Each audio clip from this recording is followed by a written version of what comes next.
Hello everyone, welcome to the Everything Dodgeball podcast. I'm your host, Stefan Leitinger, and today I'm joined by Tara Jones, player for the English Lions, also I believe for Storm, and just recently for the Astros at UDO, where we met in Paris after a quite successful tournament where you won the women's division and I won the men's division. So we talked a little bit at that short after party, and here we are. I think this Here we might be a are. fun conversation. Yeah. So Tara, how are you doing? Introduce yourself to the listeners and how's it going? Hello, I'm Tara. I have only really recently started kind of getting really into dodgeball, and I think it was really nice to kind of catch up at UDO to talk about things about dodgeball, because I feel like my passion for the sport is definitely growing. So so I've been kind of a bit of a rookie for a long time. I started playing dodgeball in very late 2018. I didn't actually really know dodgeball was a sport. I was one of those people that are like, wait, what?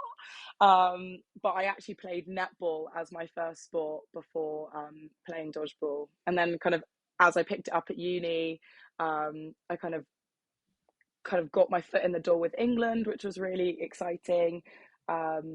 Went to Euros in 2019. I was in Newcastle. I went pretty much as a rookie to kind of learn and just kind of soak up the atmosphere. And then post-COVID, I didn't get picked for Dracton, I think it was the next one. And then kind of from there, I kind of started going, actually, dodgeball could be a real kind of thing for me. Like I could kind of take that on as my kind of main sport. I unfortunately had an injury, which meant that I kind of stopped playing netball a little bit. So kind of since probably 22, 23, I've really tried to kind of like put all my eggs in dodgeball's basket, which is really, really fun. And since then kind of played for London Storm, kind of worked my way up coaching wise within Storm, and now head coaching in London Storm, which is so much fun and it's such a good challenge. And then just kind of taking a bit more of a lesser rookie role in England, which is quite nice. And then building on to kind of UDO, trying to kind of expand my horizons with dodgeball and taking on some of the more fun international things going on to kind of network a bit more and kind of work out kind of where I stand with dodgeball now, because I definitely have a lot of opinions. So that's kind of where we're Okay. at. That is perfect. That's why we're here. So basically UDO was the first club tournament where you went to an international tournament. Yeah, correct. Yeah, I've always kind Okay, of so put you've off going. I thought I'm going to bite the bullet and go to UDO this year. awesome. Was that the first time playing for Astros? Yeah, first time play for Astros. So I've known Cam for quite a long time, who kind of set up Astros, and I've always kind of said to him, "Oh my God, I definitely have to do at least one." So eventually, I have finally gone to one. So it's been really good, kind of like connecting with him and getting on board with Astros. Awesome. Okay, let's start a little bit there because it was just 1.5 weeks ago. Let's get a little bit into UDO. So you've been there. How did you think the tournament was, and how does it compare to like tournaments you're known or from the UK club tournaments? I actually went in with quite little expectation, to be honest. Like, I think of like pictures that I've seen of like my friends going to them in the past and like things like that, I feel like you only really get a certain viewpoint when it's on social media of like what it's like there. So I did have a little bit of reservation going and thought, it probably is a bit more of a jokey tournament. We're probably going to end up being way more social than we normally would in tournaments, either in the UK or like internationally.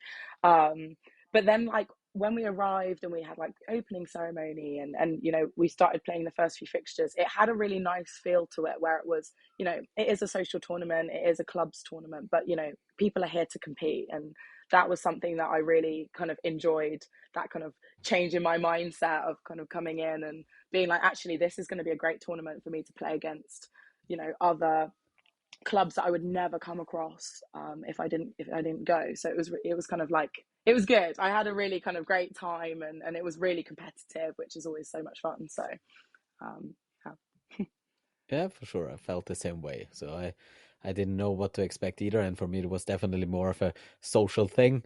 But then Yeah. actually the level of play was quite good. And there were lots of different teams from Japan that I sadly didn't get to play against, team Oh from no. the US, English teams, French teams, Italian teams. So I think it was really fun. And overall, the quality was quite good.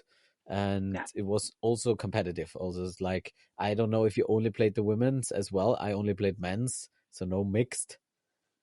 I did play the mixed. Yeah, I Okay, you did play played the mixed as mixed. well, so you got a little bit more playing time because I didn't read anything beforehand because I didn't Yeah. care. I was there to have fun, and as Ryan says, if I'm there to have fun, I don't take on any responsibility. So I didn't know Yeah, anything prior to fair arriving enough. there. So I didn't know it was only 10-minute halves.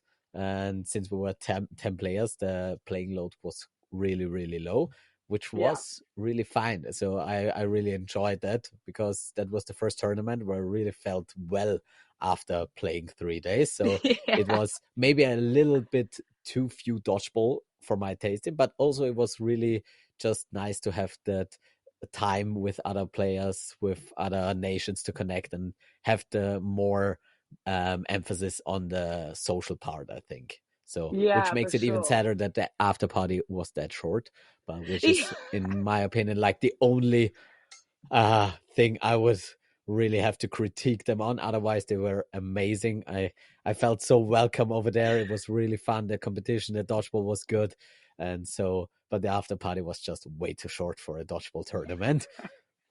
For Oh sure, well, for sure. so that's why we basically have to keep this conversation going here. I think we only got 10 minutes there. And you said you have Yeah. a lot of opinions. So let's get into some of those opinions if you want to. Yeah. Yeah, cool. Well, I kind of want to kind of speak about the kind of professionalization of sport in general, and like any sports going from a pretty amateur sport and how it builds and how it kind of snowballs into, really high media coverage, all of that, salaries. Because I feel like I've been fortunate enough to play at a pretty high standard of netball. So my upbringing was, I played local grassroots netball. I kind of built up to kind of regional and national level club stuff in netball, and then I kind of took that on even further and went kind of down the like national performance pathways and played in like, we have a super league, like we do in the UK for dodgeball, we have equivalent in netball, and that recently has just gone to professional. So it's got the professional status now.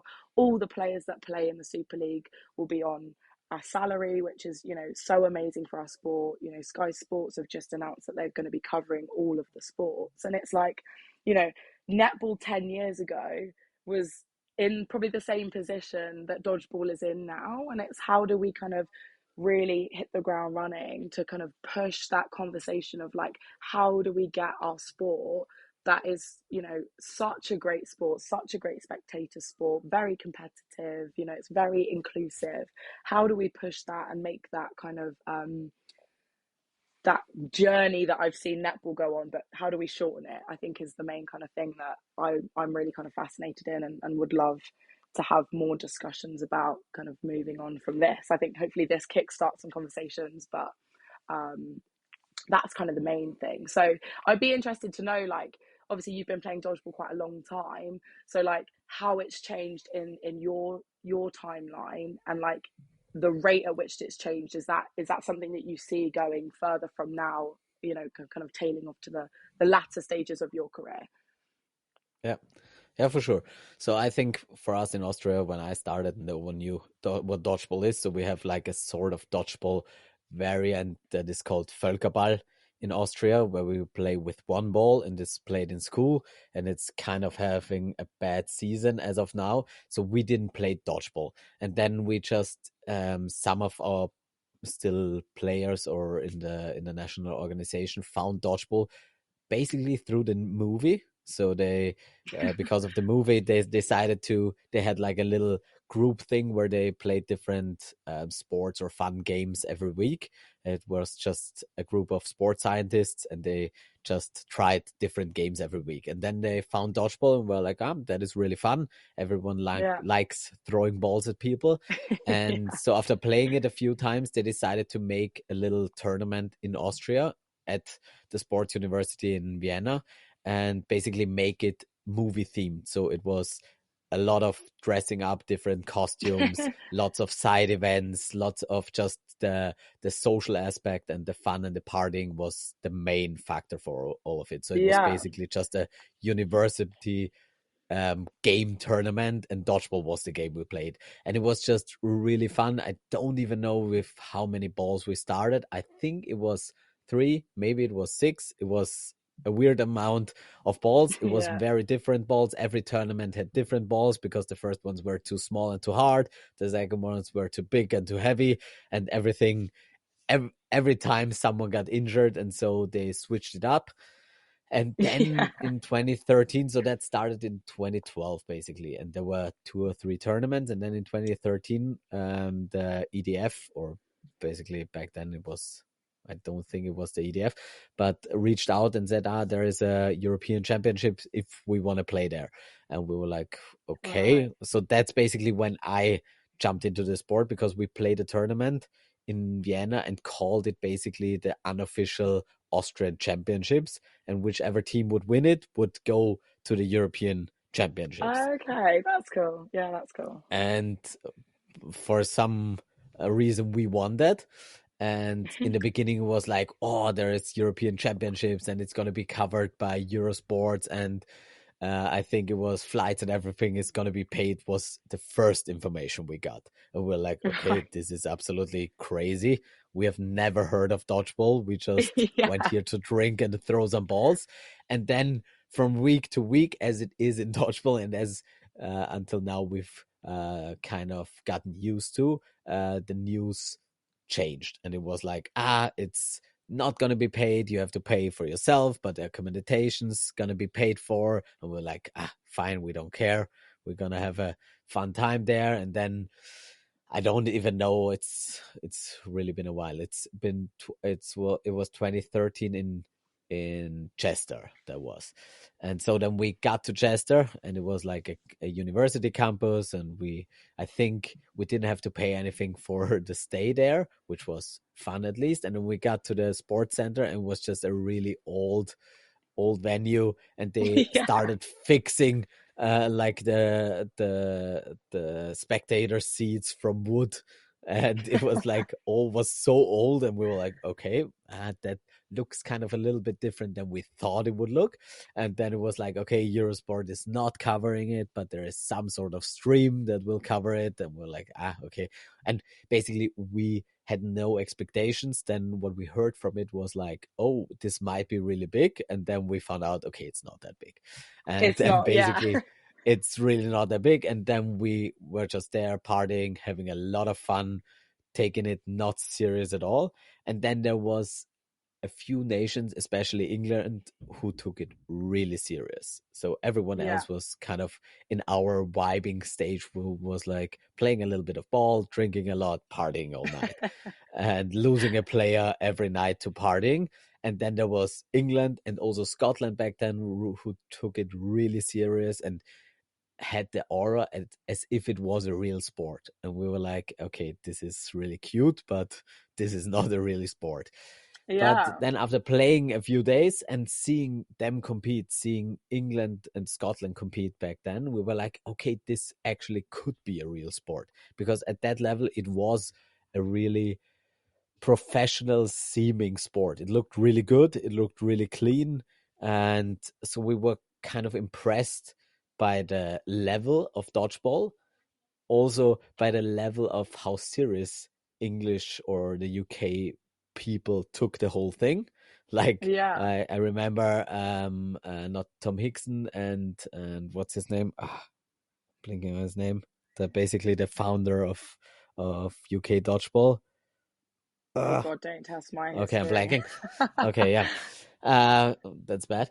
But the thing is, like, they were wearing suits, and Tom Hickson was wearing all his little I don't know, Orden, don't know what you call it, and it was looking so official, but then it was Yeah. in this fucked up hall, and it was Yeah. just not, so it didn't make any sense to us at all. So we just didn't take it serious at all, just had fun, just made fun of everything, a lot of fun of the Yeah. English. We just I can played our imagine. I mascot. can They imagine. really didn't like that. So we clashed with them very early on. Nice. And The but rivalry still, began early. exactly, that's where it began. But we came from very a different like space, basically. And so, but then again, seeing that final of Scotland versus England, we were like, okay, there is something there. And then also we were all like um athletes from other backgrounds. Lots of us were handball players, so we knew Of course. competitive professional sport, but we were sports students, so we didn't care about that at this point. But then we thought, okay, this looks really fun, and it's also very social, so why not give it a go? And basically from there on out, we took the Euros to Austria the next year, and then our like serious part took over, especially like Nico Studeni and Max Golda and Dani Malik, like our three head organizers. They took over the European Championships and said, okay, let's bring the production value up to that level. And they really pushed it and made a big venue, made everything much more professional for the teams, made a professional stream. So saw to it that the whole level of the organization of the tournament matched basically the thing England tried to do in Yeah. 2013. Yeah. And then lots of player like the Euros in 2014 in Austria were way bigger than the ones in 2013, and everyone went there and was like, oh, this looks sort of like a professional sport. So we did an opening ceremony and had lots of sponsors, and everything was really well organized for the players as well, and it seemed professional, but the level of play wasn't there. So it was Right. like the first time trying to push the standards a little bit. And also that was Max's way also of trying to really set the tone for what EDF dodgeball should look like in his position for in his view for the future. And from there on out, it basically just got better and better and better, and every tournament was better. Then there were the 2018 World Championships, where again a lot of stuff was promised, a lot of stuff was talked about, and we were it would be at the next level. Dodgeball would be at the Madison Square Garden. Everything would be Yeah. very professional and stuff. And then again, we went there and it wasn't. Let's Yeah. just cut it as short as that. So basically, that was again a big hit for the whole thing. And that's where I think WDA and EDF and WDF and sort of the politics came into play as well. And Exactly. and and then Because I like think that the that Euro, tournament was the first one that I watched. I remember yeah. watching dodgeball at Madison Square Garden. One of my friends that got me into dodgeball, Beth Dix, she was like, "Hey, you should like check this out," and I was a bit like, "Oh my god, like what is this?" Like dodgeball in the UK, as a bit of a, definitely not now, but when I was growing up, was always a sport that it would be a wet weather PE lesson kind of thing. So then to see it on a stream at Madison Square Gardens, I think for me was actually a shock factor. Obviously, for the dodgeballers, for you guys at the time, it was very much like, oh, this is an undersell. But for like the average spectator who hadn't seen the sport really before, I was like, my mouth was open the entire time. Like I was like, this is just crazy. This sport, like it made me have this urge to be like, okay, how do I get involved? Like it was, from the flip side, it was actually pretty well put together for Yeah. something that I didn't deem as anything but a wet weather PE lesson. So it's really interesting that you kind of said it from that perspective. Yeah. Yeah, and I think that was a good part. Like it was covered on ESPN. There were lots of issues with that as well. But like the final product in that, it's not the Madison Square Garden. Basically, it was like the theater of the Madison Square Garden. We were playing on concrete with lots of holes and just taped over. Oh, And it was really rough. So like when we went there and they said they didn't have the money to play in the proper sports hall. I just went in there to the basketball court and just stepped on the court and was like, wow, this is really awesome. I've been in Madison Square Garden. And then we went to that Hulu theater, I think it was called, and it was like the cellar of the whole thing, and it was Oh, like on nice. concrete. There was no way to play dodgeball there, but that's then we tried to get floors to like put floors over that, and we really tried as nations to put something together, and then they just put some duct tape over it, and it was really really not Oh great my for God. playing dodgeball. But Yeah. in the end we played there and it worked out. And the thing is, like, the scene of the whole thing in this cage, in this dark environment with the lights and the professional TV production actually made it really cool. So, like, playing the finals in there was awesome. That was Mm. up to that point, those were the best finals because it was really a cage. It wasn't a floor you should play dodgeball on, and some people hit their heads and their elbows and really got hurt by that. But apart from that, if you don't touch the floor and the floor is lava, you could play some really nice Yeah. dodgeball in front of spectators, and it was broadcasted. So that was the only really good part about it. Except for that, it was shit. But that was It really was, awesome. yeah. And the after party at Madison Square Garden, that was sick. Outside. But yeah, it just, that was like a little bit of a glimpse what it could be like. And Mm. also, like, with all that disappointment and all this build up, we were like, okay, we have to do better than that. And so I think that was also the motivation to really bring dodgeball to a different level. And then obviously there were two more Euros, which were really good, like the 2019 one, and the 2018 one in Italy was amazing. 2019 was great, especially for us. And then I think dodgeball had a really good momentum at that point. And then obviously COVID just put a stop to all of that. Yeah, And absolutely. after COVID, it started again with Drachten, but I think, like, it took a really big hit, dodgeball, during those 2 or 3 years. Mm. But still, we have learned a lot before that, and so the growth afterwards was just much better.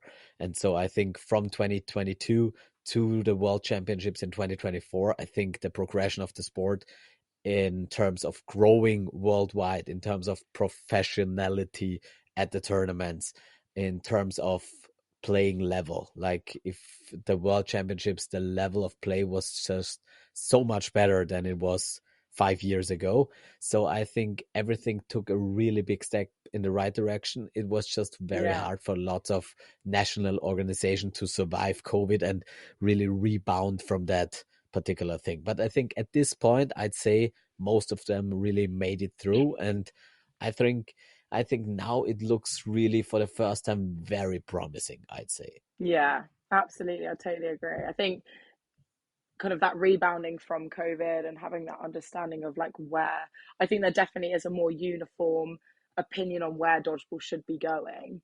And I think, especially after the Austria Worlds, I think most countries now have a really good base foundation, and it's like, I think everyone now has the kind of minimum expectation of how we should be going to tournaments, how we should be promoting our sport, and acting in certain ways, and promoting, grassroots and all of that stuff. So I think, every we're almost at ground zero. Like, I'm very much on a opinion that we've done all the hard work to get it to a standard where, if you know football supporters turned around and go, hey, what's that, they're looking at a sport that is professional. It does look professional. It does have the potential to, go to an Olympics, to, be competed at the best stadiums, in the best sports halls, with the best facilities. So I think, yeah, it's kind of like, we're here now. How do we keep going, I think, is kind of where we're at. And I think that only happens when it's collaborative. We can't Nobody can do it on their own. It's something that I can imagine, the like the world committee or the board of people that are all kind of planning these tournaments and things like that have ideas and things, but who is the people that are pushing those other factors that really help you kickstart those kind of trajectories into professionalizing a sport. Because I think we kind of touched on media. Media is a massive thing. And I think, even more now with technology kind of going through the roof with other sports using technology and media to really help not just promote and brand sports, but also to kind of help aid umpire, to help kind of, the introduction of VAR in football was just groundbreaking. And it's like, well, that, nothing can stop that type of stuff being introduced into dodgeball. I think, you've spoken before on your podcast to multiple people about, refereeing and how hard it is, and, how human error is human decision making is what basically controls these really high intense moments. And media is something that could be implemented quite easily to help aid that and help make it more standardized. So I always like to think that media is something that can be a real push factor for kind of making the sport. Yes, that standardized is probably the word, but like that, if that makes sense.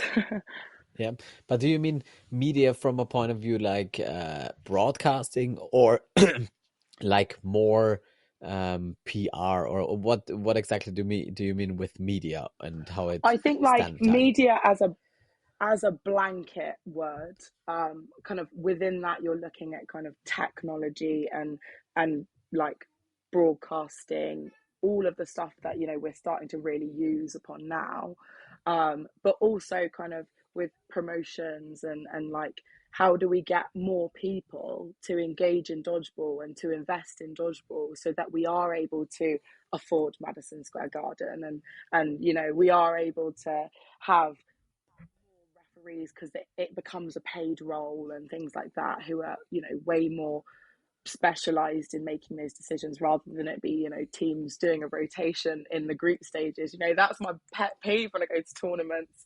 UDO was like the best thing, because I was like, every time it's like, who's reffing, I'm like, oh, I hope it's not me. So having media as a blanket of like anything to do with like technology, branding, promotions, funding, all of those things, it will just help boost our sport in a direction that we then do less but achieve more. So Yeah, yeah, for sure.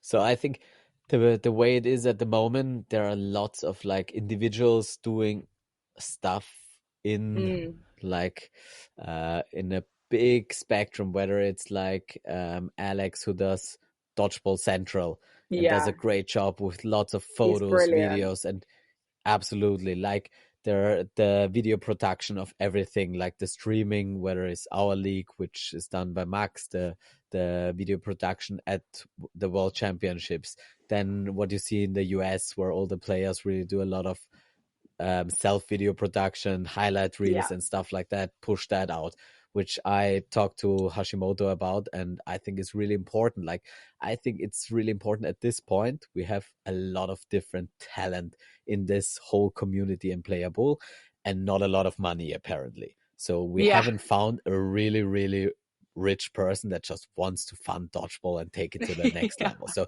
that would be one way, but we haven't found that one. So apparently dodgeball attracts poor people, or not endlessly wealthy ones.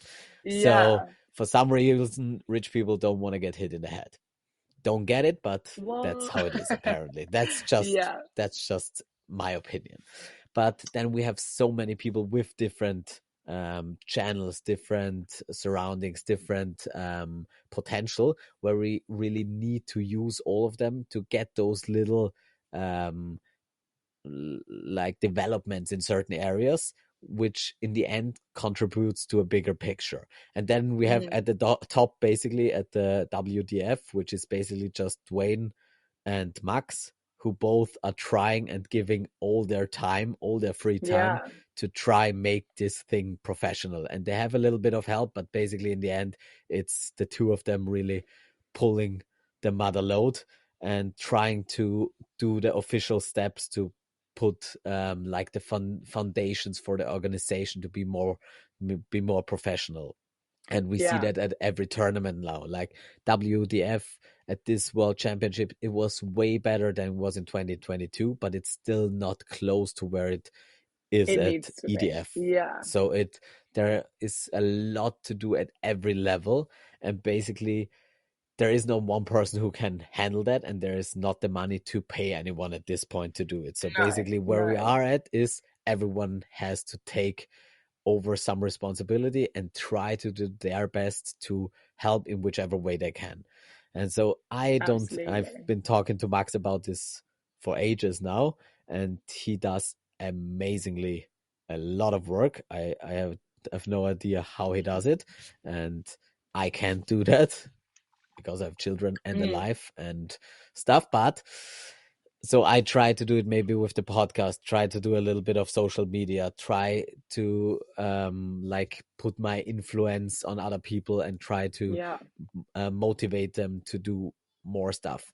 Like at UDO, a player from Boston Anarchy came to me with a great project which might make something in the future and make some new stuff happen. So there are lots of really motivated people in this community, and I think we really should help those and try to be yeah, them as well. So I think from that is our best chance of growth at that time. And then at some point, if the growth is big enough and if more youth gets into it and more nations have more structured um, bodies of just more structured organizations which also have more money, then we can get to that next level. But more than that, I personally don't have the answer. You have been yeah. involved or basically have seen it firsthand at netball. How did it happen there? How did they make it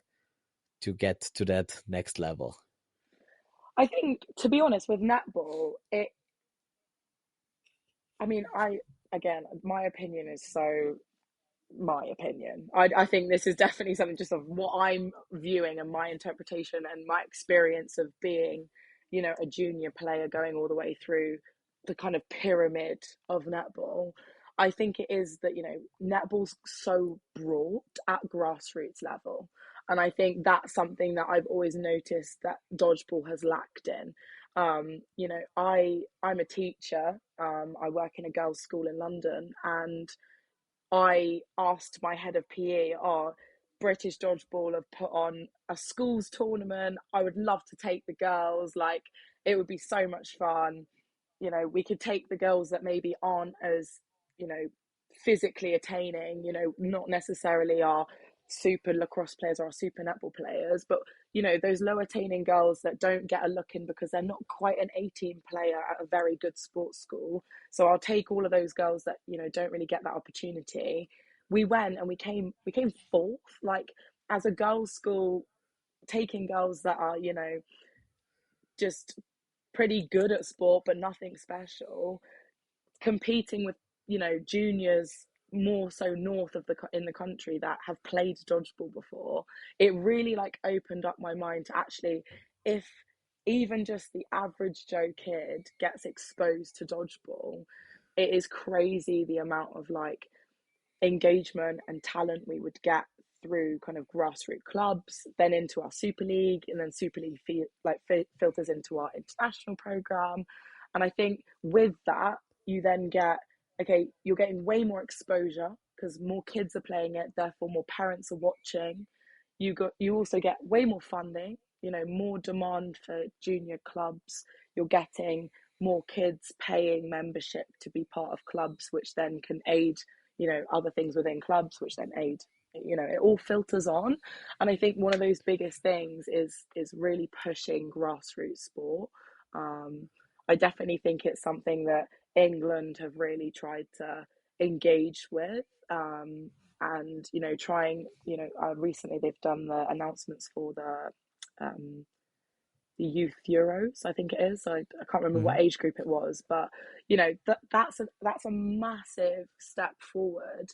But it's like we're still in the bubble of those kids are, already dodgeball players. They just happen to be young and they've caught dodgeball at the right time. It's like all of their classmates, all of their classmates' friends, and their rival schools, and all of the kids that are playing locally, they're doing badminton in PE for 3 or 4 terms on the trot.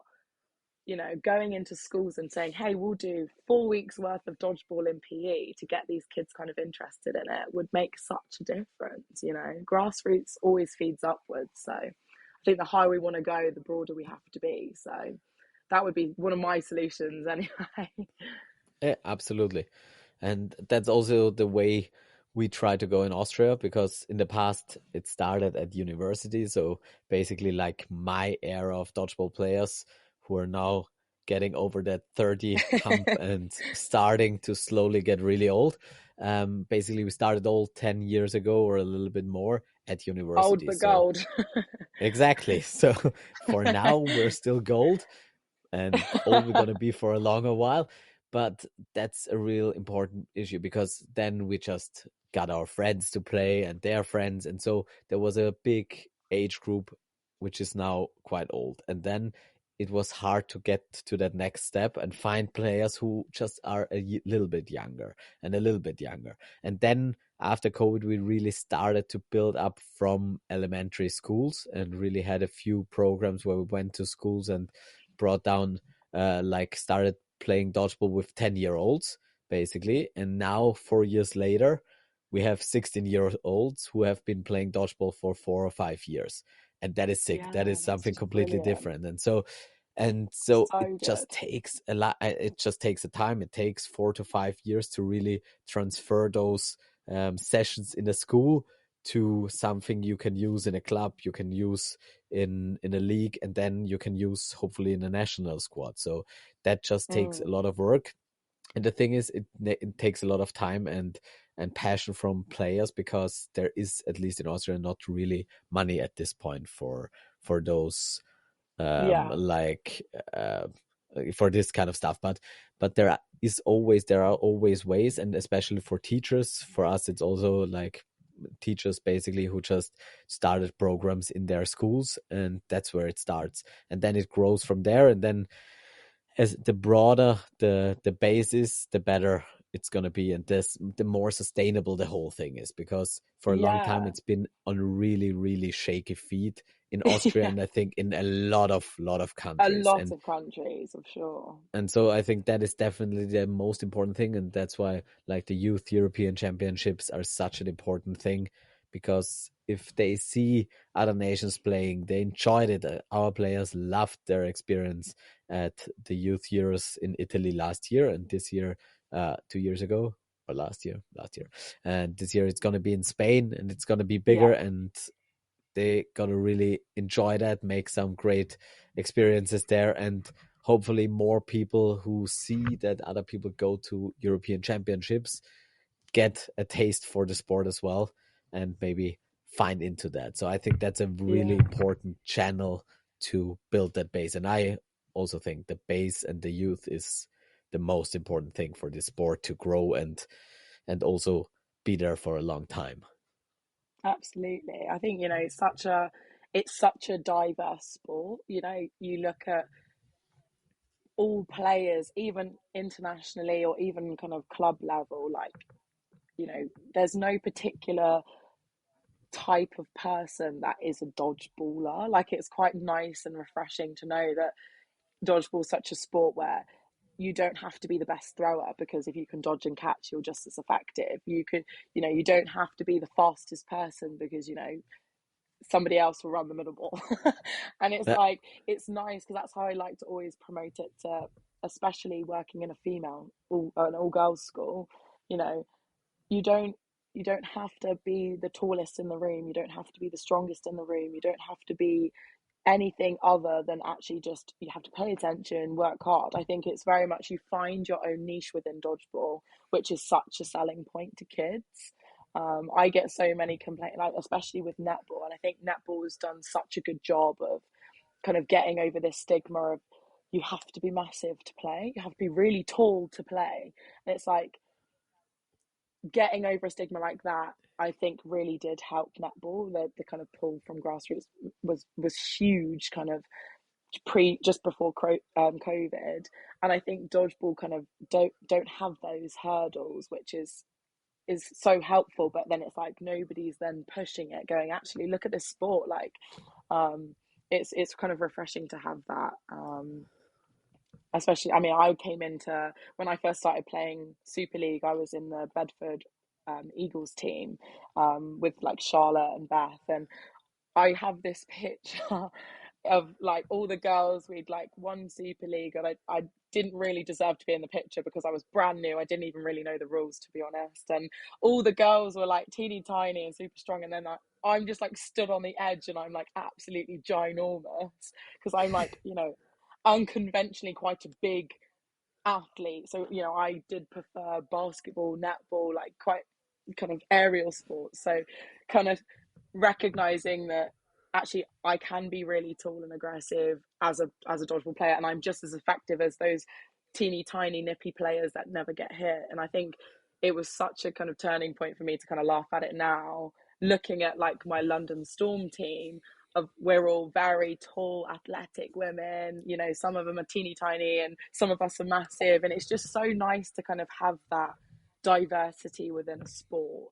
And I think that's a massive selling point for any sort of like push with grassroots or new people that want to join the sport late and things like that. So it always makes me laugh. Yeah, for sure. Yeah, I think that's also like dodgeball is at such an early stage that it is especially inclusive, because I don't know if it's gonna be this way in like 10 or 20 years. So if it's really Mm, professional, then probably at least at the highest level, people who can throw hard probably won't be playing there, even if they can dodge well. So probably at yeah, some point you're gonna need all of those traits, but still there are gonna be levels to the sport like in other sports where there's still a place for you. And yeah, I think so as well. Like dodgeball is such a nuanced and just a sport with so many different little games in the game, and so many different skills you can develop, and there is so much yeah, breadth you can develop as a player, so that you can definitely find your niche. And I think as the sport gets more professional, that will sort of and we'll see if there is the perfect dodgeball yeah. frame or athlete. It'd be Maybe it'd there be is, and maybe interesting to there, see. yeah, they're gonna be just two tall wing players and then four really tiny middle Teeny players. Maybe. tiny, yeah. I have no idea. So like I think the hybrid of like the Japanese, they weren't that small, but the women were really small of them, most of them, and they're like little, But they could throw really cannons, those flexible. girls. Yeah, that was, Yeah. and they were so small and so synchronized from their dodgeball variation. They were so Mm, synchronized as a team. This was like one fluid motion. That was really amazing to see. So maybe we're gonna have to favor smaller yeah. people in the future who just can throw really hard like tall people. But yeah, I think Yeah. as well, like at this point, it's definitely a really big selling point. Also, the mixed is I think something that is just really distinguishing dodgeball from other sports, because there Yeah. is no sport where it's really that way, where you really compete as a woman against male players. So, and also where you can see that the different strengths and different skills in the game have a place and can be really valuable. And so, as I think, as long as the mixed game really stands and really can be played and really is utilized, as long as that stands, there is definitely an argument to be made that Yeah. everyone can play the sport and everyone can find his slot and his value in this game. Yeah, I found it interesting your conversation with Tamas about mixed and your opinion of, the men's role within the mixed game and the women's kind of role within the mixed game, and how, at England we tend to have our men's players playing across both kind of squads, and we have slightly less time as a mixed squad. And I think, like you said, I think mix is maybe a little bit of a key to unlocking more potential into dodgeball, and having maybe a more focus on mixed might help the engagement increase, because it is very rare to find a sport where it is so competitive across like a gender mixed like environment. So Yeah, I quite enjoyed the fact that you said that you like mixed more, but you like winning with men more. That made me laugh. So Yeah, I still don't 100% know how I feel about the whole thing, but I think that yeah, really sums it up pretty good for me. And I don't even know what exactly that means, but it feels right. Like yeah. the statement makes no sense, Um, but it feels right. yeah, no, I'm a massive advocate for the mixed game. I absolutely love mixed. I think it is so good, and I think as a very competitive female athlete, there is not a better feeling of smacking a man out in dodgeball and watching him walk to the outbox. So I definitely am such an advocate for mixed games. So um, Yeah, it'd be absolutely. interesting. So speaking on that, like in England, as far as I know, the mixed is sort of not doesn't have the same standing in the Super League. Is that true or not?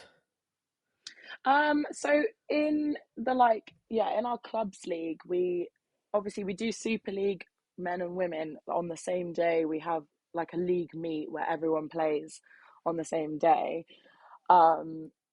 And then our leagues obviously go up. We have like League One, Super League, going on in the day. But for mixed, they split it north and south.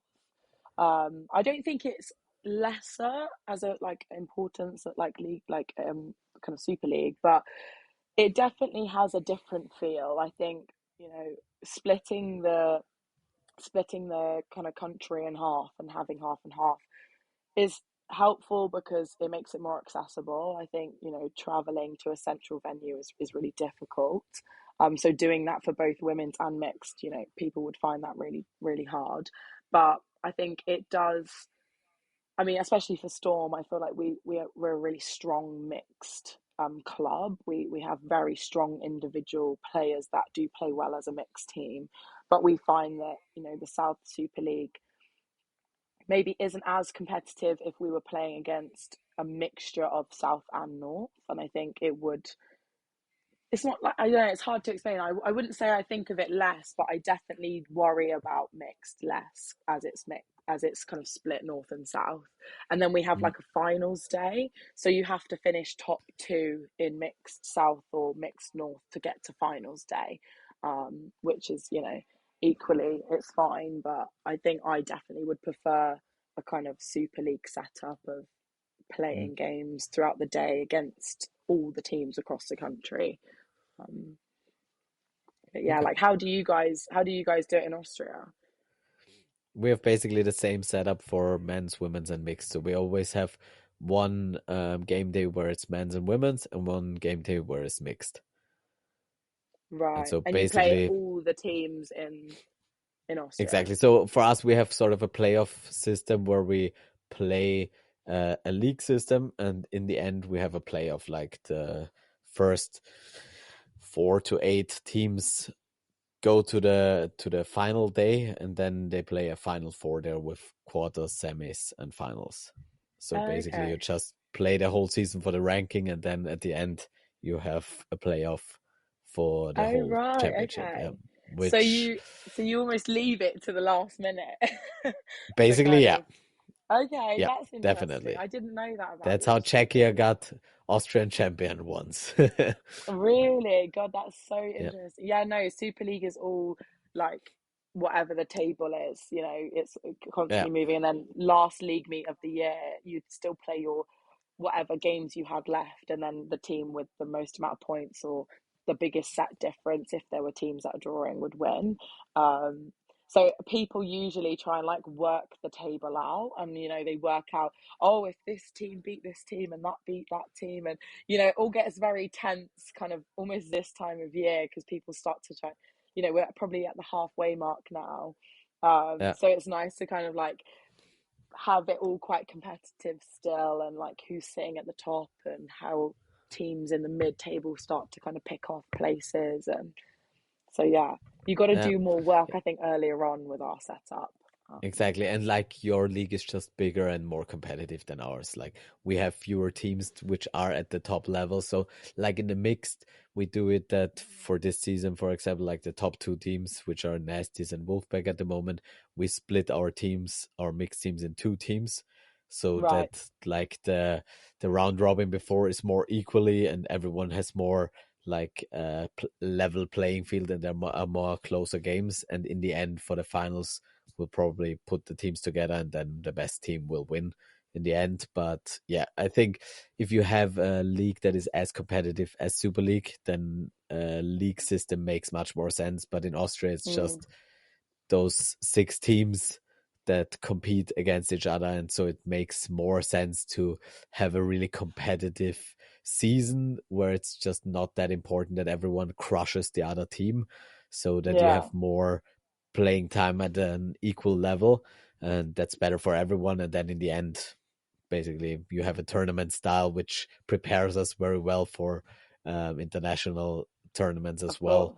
of course, yeah. So Because I think that was yeah, something I was going to ask you. Like, how do you find that you guys obviously did the triple at Worlds last year, which was, so impressive, but you have a relatively small pool of people to choose from, and it kind of touches on what you've said about some of you maybe pushing the 30 hump and beyond, and maybe looking on the retirement side of dodgeball. But how do you kind of how do you prep as kind of club level players to kind of build into the international kind of setup? Because I think that's England obviously has so many people to choose from, and yeah. it's always interesting, like how do you kind of get such a small pool of people to perform so well?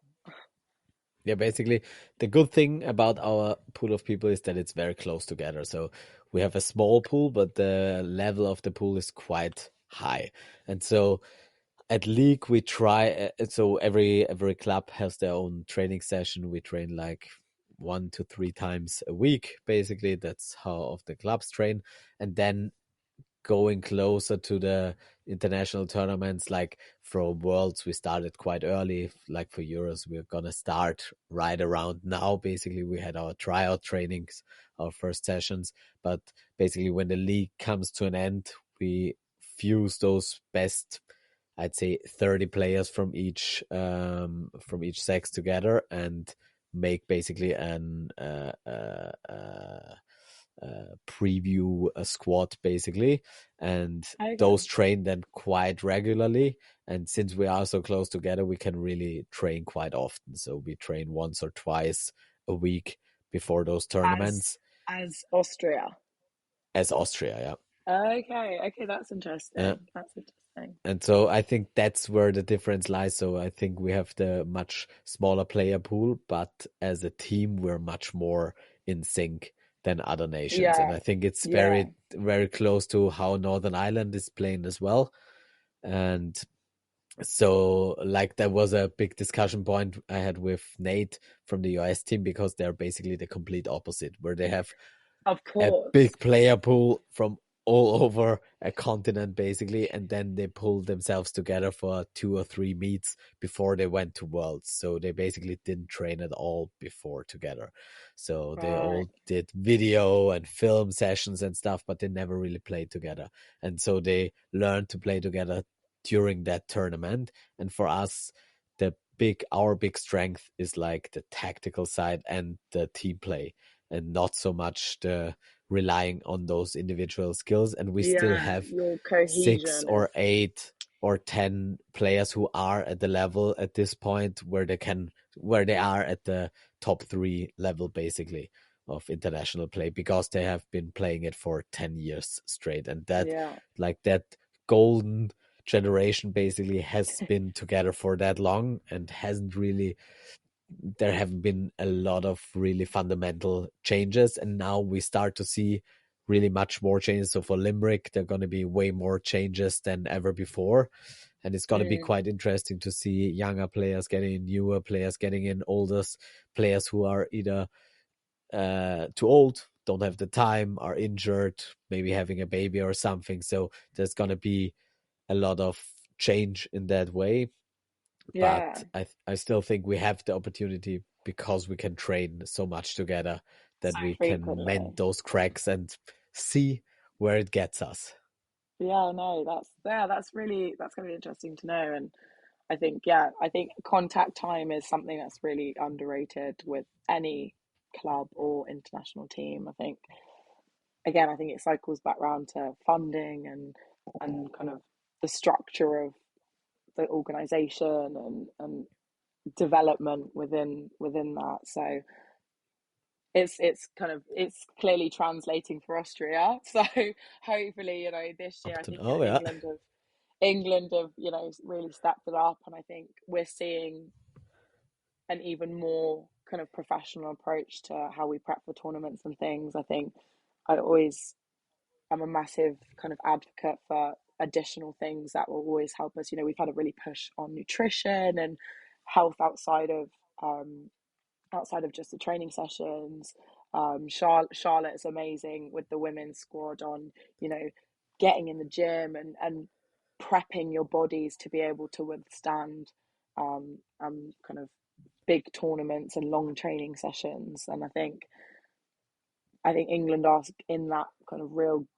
They've done the development process now, and it's now testing that and to see if we get the results kind of coming up in the next few major tournaments, whether it's Limerick coming up, or I can't remember where Worlds is next year or where the next Worlds is, I and think no, it's not confirmed at this not point. confirmed yet. Not confirmed yet. Hopefully somewhere warm and exotic. But yeah, Probably somewhere it's kind warm. of it's really yeah. Even though actually Austria last year was extremely warm, so Was really warm, so so yeah, can't complain on this side. It wasn't really exotic, no, but it was can't complain really at all. warm. So give the people what they want. But yeah, exactly. But yeah, that's really cool, really cool. Yeah, it's like every year I think like we have such a small setup and how it can withstand like basically just the sheer numbers of different organizations, especially England. And so I'm really again looking forward to this year because it worked out quite good in the last few years, but every year I think, okay, this is gonna be the last time it's gonna work out that way, and then I'm surprised that it still works out. So I think dodgeball is still at that level where it needs like the professional side is really important, but there are so many fundamentals still that if you do them correctly and work on them really hard, then you get a really advantage. And I think that's going to be gone in 5 years or so. But up to this point, that is really something a lot of nations are struggling with, even big nations. And so that is where like the small nations like Northern Ireland and Austria can still get their advantages from. And Yeah, yeah, I'm really, really looking forward to Limerick and see how it plays out this time. good. Yeah, no, I mean, selection for England hasn't come out yet, so I'm gonna not jinx anything. But yeah, I'm sure it'll be a great tournament regardless. But yeah, I think it's definitely going in the right direction. I think Ireland will be a great host, and I think building to whoever hosts Worlds next year, it's these types of conversations that are really going to push our sport to get to where a lot of us want it to get to. I don't think this is a radical idea. I don't think it's an impossible idea. I think it's something that everybody's clearly kind of conscious of and is starting to have conversations of. So hopefully this can kind of kickstart some more conversations on how do we get it there, because I would love to see dodgeball in the Olympics one day. I think that's maybe not in my lifetime, but as in my playing kind of As in your lifetime. But playing time, yeah. yeah, Hopefully in your maybe, I don't know. lifetime. I think I'm not quite near the old but gold age Yeah. How old category. are you, So Tara? I'm 25. 25. Okay, so you've got a lot of years left. So I think especially I've I got a little think, bit of time on me.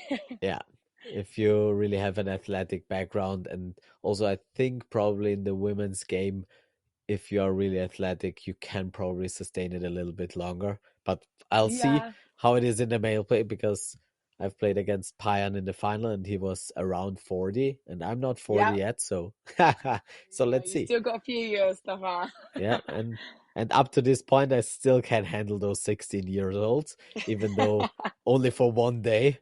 And then the next day they would get me. But seeing them play at judo, like UDO as well. I saw all those young Italians and French, and I was like, Yeah, okay, those that is French really, girls, they were gunning for uh, us. It was a great game.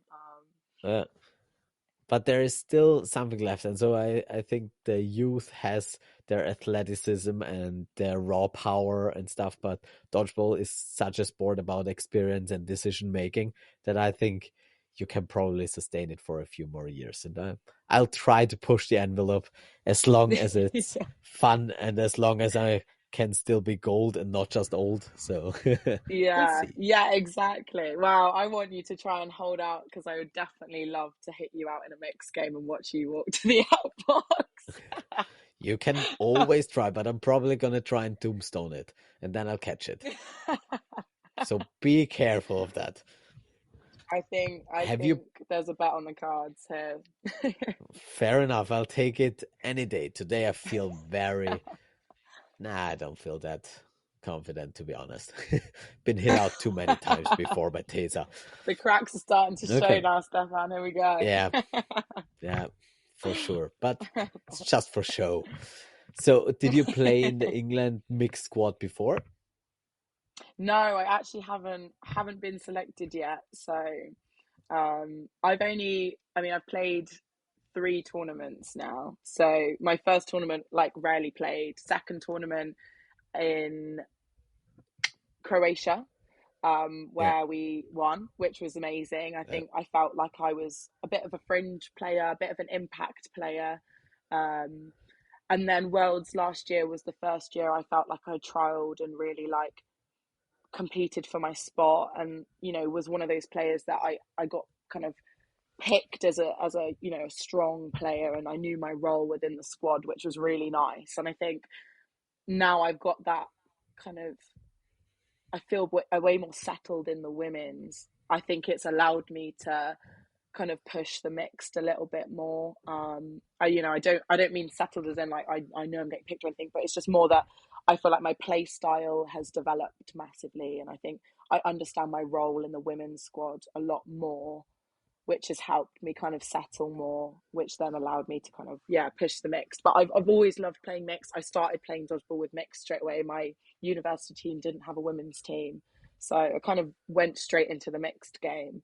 Um, and, like, yeah, now even to this day, just love competing with Storm with mixed, and training with England at mixed is always just like my favorite part of the session. So fingers crossed, All right. either, Yep. the next couple of tournaments I can hopefully debut and kind of do my role within the mixed game. So Okay.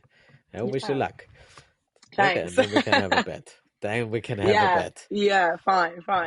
You'll be the first person I tell. So as long as you don't catch me out, I'm fine. I don't like that. Okay, fair enough. But better make it a headshot. Otherwise, don't know if it counts. Good. Wow, I think we've definitely talked the topic off well. So kind of didn't have much else to kind of rattle Okay, on about. perfect. So if you have any other really controversial opinions, you can. Now is the time. I know. I'm like, how controversial can I get? I don't know. I think Really, like the more controversial, the better, because it creates all those clicks and likes that we want. We want to um push the social media game, Tara. So we're gonna have to do okay. something edgy. Okay. I always actually quite like talking about kind of away from mix, but like the women biased in dodgeball. Hmm. It's something that I feel like I see it quite often in the English Super League. I don't know if you can kind of pull from experience in Austria. I think our leagues look obviously quite different, but I do find that actually one of the things maybe holding back our sport to kind of progress is the gender bias in the sport. I think especially when it comes to kind of conduct of players and how the game is refed, and even down to the play style. I think it's really interesting to kind of see how much the men push the limits of dodgeball, and you know they're allowed to express their passions and frustrations on court, and you see a lot more kind of competitiveness, I would say. Like you see a more kind of outward expression of passion and kind of competitiveness, whereas I feel like in the women's game it's way more under the thumb, like you can't do that, you can't act like that. I think that's something that I've always kind of loved to bring up in discussions.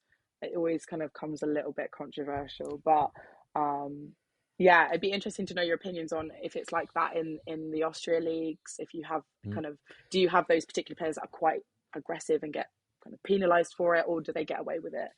um So I don't really know if I completely understand you. So do you mean like the way men or the male player express themselves on the court is like more outwards, more aggressive, more yeah, showboating or stuff like that, yes, and correct. getting away by getting away with it by the refs or by the Yeah, community or different players?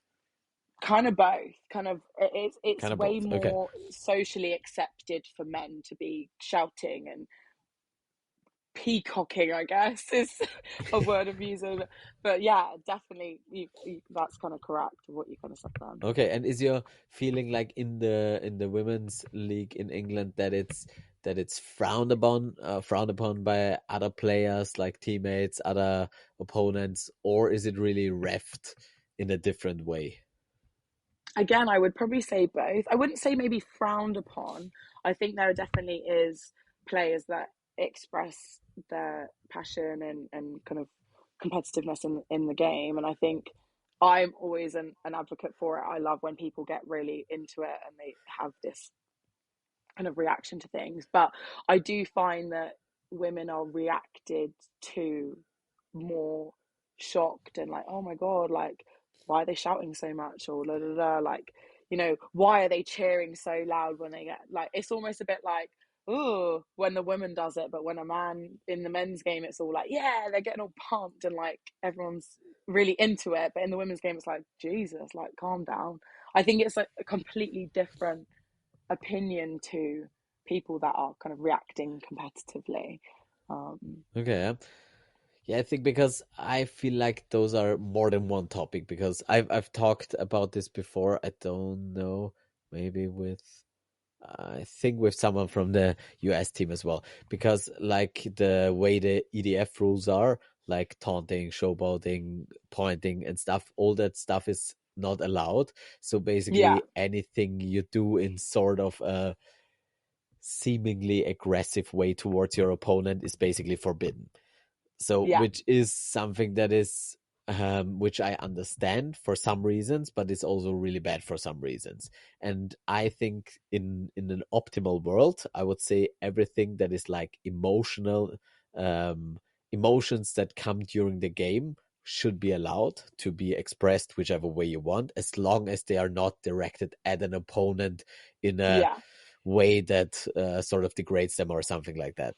So I yeah. would be the biggest fan of putting trash talk into dodgeball all the time. I love it. We do it Oh my in goodness. practice and basically also in league days.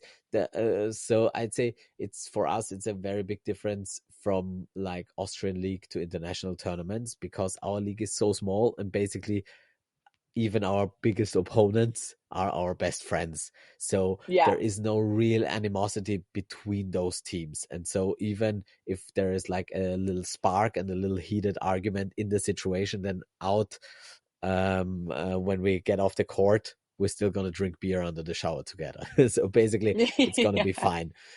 So I think that is such a tiny bubble that in Austria that doesn't really exist to that extent. And in Right, fine. international tournaments, it does, and then there it's really forbidden for some reasons that I think are really important. Like it's really bad to point at people, really bad to talk Oh to God, other yeah, people of and course, tell of them whether course. they're fair or not. But drawing the line and really distinguishing between those two things is a really fine line, and not every ref will be perfectly equipped to do so. So Yeah. basically, what we did is we not allow it to like sort of put any emotion towards the opponent, which is a shame in my opinion, but is something at the moment we probably have to live with. So I Yeah. think it's on both sides. I personally, so I've been coaching the women for I don't know, 7 8 years now, and so in Austria I don't really feel or see a difference, because I see more aggressive male players, more aggressive female players, so I know all the players very well, so I really know what their characteristics are, and some are just more outward, some are more inwards, and I think as like a broad overview, there are more outward aggressive or um, aggressive emotions in our male players over the Right. Fine. whole whole squad, I would say. But then it's Mm. a very individual thing. But and that's always like a discussion: is it culture? Is it biological? Whatever the difference is, I don't think, at least in Austria, there is really it is either frowned upon or anything. At least from my opinion, I'm their coach and I want them to be as aggressive as possible and as Yeah. self-confident as possible, and I want to show see that on the field as well, and that is basically one of my biggest struggles, to get my women's team to be that aggressive and self-confident. And I think from the Mm. outside it often seems like they really are, which is good. And I think the Italian team can attest to that from the last World Championships, where they really felt that aggression and like competitiveness, but it's still something that can crumble quite fast, quite easily. And so I think like as a squad, the women's squad, speaking of the national team, it's just a more uh, fragile um, emotional state of the whole team, I'd say. So for the men, we have Mm. also men who can be really high and really low. And if they are low, you really just have to get them out of the team because they pull everyone with them. But Yeah. usually it doesn't affect the other players as much. And in the women's team, I feel like that one person can affect much more Yeah. the whole Absolutely. team dynamic. So I don't really experience it from the outside as something that is not seen or not wanted or something like that, as at least in Austria. So I can basically Yeah. just Fine. speak for No, us, that's but I think I've interesting. seen a lot, at least in Austria. But I think there is still different emotional vibes in the teams, from the women's to the mixed to the men's, and I think the mixed is the most delicate balance Yeah. between the players, and getting all the good emotions and spreading them throughout the team, and really so that the aggression, the positive emotions, the confidence really spreads to the team, and the doubt and the unconfidence and stuff like that really doesn't creep in. And there are lots of different ways how players handle it and show it as well. And with some players, you can really see it on their face when they step on the court, and you see if they're there or not. And so I think it's a very individual thing. But since I have a lot of experience I've played mixed and men's since day one, basically for 10 years, and I've been coaching the women's for such a long time, that I would say there is definitely, in the Austrian team, there are certain differences, pretty Yeah. drastic differences, but in the end, once you let them loose, they're all the same. So Yeah. basically, Yeah, I know. I if find the team is vibing, if you have the Austrian women's team and they're in the zone and they're competitive and self-confident, then they don't lack the men's team in any way or form yeah, in terms nice. of Yeah, aggressiveness. I And think yeah, like I always find that, I I think maybe if you maybe might be able to relate, I think when you come from another sport as well, where maybe the kind of etiquette is different, I think you can definitely see that within players that play. Like, I do find as a good example, like especially like the Meteors boys in Super League, I think they're fantastic to watch play dodgeball. They're really aggressive, they're very loud, they're very, they fight for things, they make sure that, they don't back down from things. And a lot of them come from a football background where, you are 1v1 and you're, chatting shit to the person you're playing against, you're giving it to the ref. I feel like that energy translates really well to them as a team. Um, and I think because that's what they're like, they almost get away with it more. As in, like, oh, that's what they're like. That's how they play. They are loud. They are aggressive. And when other players, especially female players, play in that same style, I feel like that's when they're more getting penalised for being aggressive and loud, just like, the Meteors boys are, and using them as an example. But, there are definitely other players that are like them. And I think for me as an athlete, I've always been a very kind of vocal, quite aggressive player in any sport that I play. There's been a few times in the past in the Super League where I've been warned of getting cards, and I've been, spoken to by refs for being what I would deem is passionate. I'm aggressive and I'm passionate, and I feel like it's this imbalance of, oh, okay, well, I'm watching, Storm Men 1 versus Meteors play a very loud, aggressive, fast pace, lots of shouting, lots of going back and forth and whatever not, all in the good spirit of a good dodgeball game. I'm watching that as an influence, and then I go on and pretty much act in the same conduct, but yet getting talked to, getting warned. And it's like, for me, I think the individual, like you said, should be encouraged to express how they want within the means of the rules. I think, if you're breaking the rules, you should absolutely get punished. But I think there is a bit of a gender bias when it comes to, oh, well, they're just playing like that because that's what they're like as people and as athletes. But, if you do that, you're not like them. So, you can't do that. And I feel like that's something that needs to be potentially addressed in the game. Mm. You know, I'm going off my experience in the Super League, but I definitely have seen it on the international stage as well, across, the men's game and the women's game. Yeah. So Yeah, definitely. I mean, now I really get what you mean.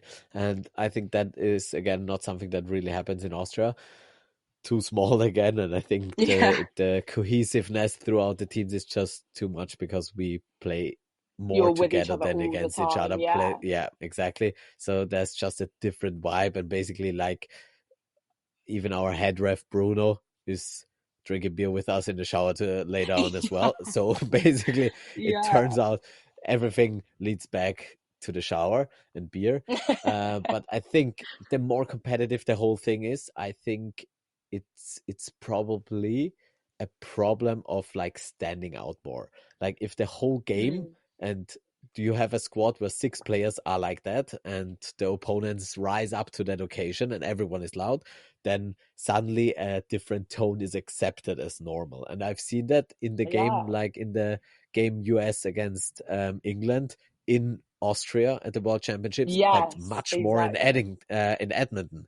Like that game back then between England and the US, that was like it if by a rules perspective, if any one player had done that in another game, they would have gotten a yellow card. But in that game, everyone was showing each other off, pointing each other off, and then the refs sort of said, "Okay, we're gonna just atone to that level, and that's our new baseline." And Yeah, so I think it's definitely a case where the there is no structure or no norm there's no placed where you can say, standard. Yeah, yeah, there is no standard exactly. And so if the whole game is like that, then the ref's gonna be like, okay, can't find everyone. That's apparently mm, how it is. And then also like those teams like Meteors, they have a lot of presence and power. So as a ref, you probably don't want to talk to Brad and say like, you just shouted at someone, you get a yellow card. Probably not a lot of refs will no, but basically they're so be happy ready to do to that. shout at like me. Do you know what I mean? Like, Yeah. this is I think the Yeah, conversation. and It's for like, sure. Yeah, exactly. So I don't think if I don't know if it's a gender thing or if I don't know what the background for it is, but I think it's mm, definitely if you have a level and then something jumps out, then it's much easier to point at that than if the whole Yeah, game than is if at the that whole level. level is like that. Yeah, But it, and for me, I think I've that's almost like a barrier to how we develop the sport, because of the variation of how the game can be refed. Obviously, there is always going to be a margin of, you feel the kind of energy of the game, and you kind of adapt. That's good refing. But I think in order to make sure that we're holding all teams to the same standard, and allowing, having that room to have competitiveness and emotion on court and passion on court, but to a certain extent that everyone's held to the same accountability. I think that's what's potentially frustrating when it comes to like the development of the sport, where it's like, well, if they're allowed to get away with it, I'm allowed to get away with it, and it just gets worse and worse and worse as you go on. yeah, And I think, how do we as a community kind of contain that to a particular standard? Like, is there a particular standard, or yeah, is this fair enough. always going So to be? I'm gonna talk to Bruno and Sam in a few days, and I'm gonna Yeah. definitely get into that topic as well, because I think it's definitely it's one of many, and it's like the baseline is standardization, and that is something that is always tough in a sport where there are lots of gray areas, and it's really tough to say, okay, if you shout above 60 decibel, then is Oh, are your hello. earphones empty? Hey. They're dying. Can you Okay, hear it's me fine. still? Then would yeah, yeah, that is fine. Okay. That is fine. So I think it's always the standardization of stuff like that is so hard, because basically what is the level where we draw the line? And Yeah. so is it above a certain decibel amount where is it that is screaming? I think like the base principle for that kind of behavior at this point is, if it's positive emotion and not something directed at your opponent in Mm. a way that is somehow degrading, then it is fine. That's at least my standpoint. I will talk to Bruno and Sam about it if they um if they would agree with that. The problem is manifold, because you have on the one hand lots of different refs from lots of different leagues who are used to lots of different things, at least on the international stage. And then you have lots of different player types, lots of different nation, not lots of different teams for England, where there's just so many variations, and you see the same thing like in football, where you have refs in England, ref completely different than the ref in Italy, because the Yeah. culture and the game is just different. So basically, maybe if Meteors played that way in Austria, they would be fined for their behavior. But in Super League, they're known, and that is sort of accepted, and basically Yeah. that is their champions bonus. Maybe I have Yeah. no idea, but I think the most important thing about those situations is that we're still such a small community that it's important to address them directly. So Yeah. if that is an issue, then I want to know from the ref what his problem is basically with my behavior. And if it says it's fine if you do it towards your team but not to the opponents, then I'm like, okay, then I'll do that. That's basically my thing. I've never been given a card, even though some players say I deserve it for headshots, but I've never actually been given a card in all my 12 years. You've And jinxed it I now. always celebrate. Huh? I'm getting You've it now, jinxed but it now. I'm fine with that. Definitely. I'm gonna start rolling back balls or something. But because it's always very expensive in Austria. If you get a yellow card, you owe, I think, 50 beers or something. So that's Oh, you quite a actually sum. get fined? Obviously, like the team gets money for it. If you get a card, you have to pay something for the team. That is so funny. We don't have that. Okay. You That is definitely, how do crazy. you get your, that's why you don't have shower beer. And I've been at UDO and just teaching some English boys some culture. They've all been sick afterwards, but still. So it's really important. Um anyways, where was I? Yeah, so I think that is an important, like, it's an important topic, and it's an important point for the whole sport. Like, how do we treat players? How do we differentiate or not differentiate between them? And how do we let emotions into the game without it ruining the game? And Absolutely. that's going to be always a fine line in dodgeball, because there is, for me personally, and I've been reffing at UDO more than I wanted to, and I've been head ref more than I've ever been before, because for some reason people thought I know the rules and I don't. But so I had to ref more games, and I've learned a lot about the rules in Paris. But the thing is, like, if there's a mutual agreement between the teams, then I also feel as a ref that I let go much more. If I feel both teams are on the same playing field and there is an understanding and there is fair play isn't hindered by it, then I'm fine with it. Yeah. If I see some team uses emotion to oppress the other team, basically, or get their way with refs, that's the moment where I feel like a ref, I have to step Yeah. in. Yeah, I think that's fair. And so I think as a ref, there's always a lot of feel needed for the game, because if you are too much of a stickler for the rules, then you're just gonna fuck the game flow up, and Yeah. that's not nice. And so I think that's always up to the ref, and that's a very important quality in a ref, to know when to let the game go, when to stop it, when to make a huddle, when to make a wrong decision but a fast decision because it helps the game, and when to stop emotions or shit talking or whatever. And I think that's a really tough job, because as a ref in dodgeball you have so many things you have to look at. So as long as we don't pay them more, and as long as we don't have more of them who are much more professional, it's going to be a really tough ask. But still, that's not an Yeah. excuse for them to basically make stupid decisions. So I think it's also important for players to give that feedback to the refs, and also for the refs to take feedback from the players, and maybe do it in a conversation afterwards and not on the field, and then maybe see how we can progress from there. Because obviously, if you Yeah. feel like this kind of different treatment takes place, then we have to get rid of that, because we can never have that. That's never good for anything. Yeah. And I think, yeah, it kind of cycles back round to what we started this conversation of, actually the engagement. And we want more people to watch the sport, and we don't want, anyone being turned off by the fact that they can't be passionate on court like they would do in a basketball game or in a football game. Like, it is the same. It's the same standard. We play at the same intensity than any other sport.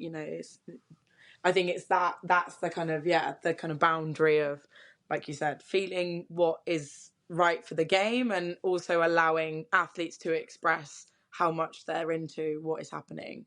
So yeah. Absolutely. So I'm gonna judge it after you give me a headshot in a mixed semi-final or final, and then the way you celebrate, I'm gonna be the judge of whether you celebrate in the right way or not. Okay, that's that. I'll take it. I'll absolutely take Okay. that. Okay. Fair enough. But like, I think that's a good point to emphasize, because it's important for both. It's important for the players and important for the refs. And both of those positions are important for the sport. So it's always, we have to work together with the refs, and the refs have to work together with the players. It's always important that the refs ref in a way that it's great for the sport, great for spectators, great for the game flow. And it's always important for players to play in a way that refs can focus on the important jobs and don't have to hustle in between with stupid yellow cards for someone who points at someone because he did something because I thought I saw Yeah, something. And absolutely. I think if both sides work on their part and really help each other and talk about it with a beer under the shower, then it's going to be fine. Yeah, I'm gonna have to have a beer shower. A beer shower? You A shower definitely have beer. to. A shower beer. A beer shower is something completely different, and Yeah, it's I very basically want one of wasteful, but a shower beer is very important. those. Perfect.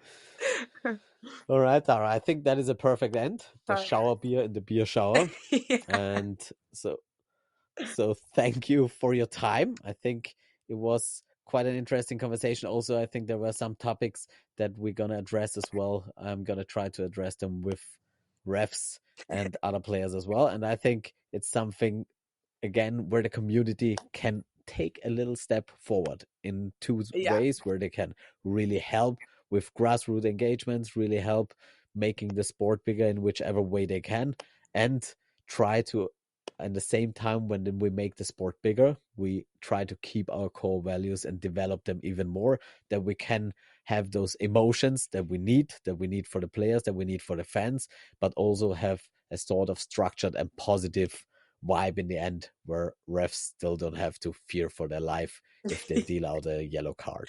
Exactly. No, thank you so much for letting me chew your ear off. So I've actually really enjoyed it, and I'm sorry for my really hoarse voice. I'm sure my under 12s will not appreciate me shouting at them all day. So yeah, no, thank That you is so awesome. much. Thank you.